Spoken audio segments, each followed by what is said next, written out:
Porsche hit and run प्रकरणात आरोपीची जामिनावर सुटका।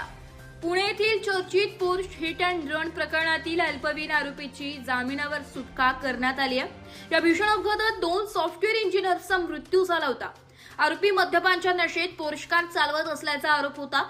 या प्रकरणाने संपूर्ण देशाचे लक्ष वेधले होते। सुरुवातीला न्यायालयाने आरोपीला निबंध लिहिण्याची शिक्षा देत जामीन मंजूर केला होता। या निर्णयावर देशभरातून तीव्र संताप व्यक्त करण्यात आला होता। त्यानंतर तपासादरम्यान आरोपीच्या रक्ताच्या नमुन्यांमध्ये फेरफार केल्याचा धक्कादायक प्रकार देखील समोर आला। आरोपीच्या वडिलांनी आणि आईने पुरावे नष्ट करण्याचा प्रयत्न केल्याचा आरोप करण्यात आला होता। या प्रकरणात आरोपीचे वडील तब्बल 22 महिने तुरुंगात होते। दरम्यान सर्वोच्च न्यायालयाने अखेर आरोपीला जामीन मंजूर केलाय। जामिनानंतर आरोपीचे काही समर्थकांकडून न्यायिकाप्रमाणे जल्लोषात स्वागत करण्यात आलंय। सध्या हा व्हिडिओ सोशल मीडियावर व्हायरल झाल्याने या स्वागतामुळे पुन्हा एकदा जनतेत संतापाची लाट उसळली असून न्याय व्यवस्थेवर प्रश्नचिन्ह उपस्थित केले जात आहे। Bureau report, Titwala news, Titwala.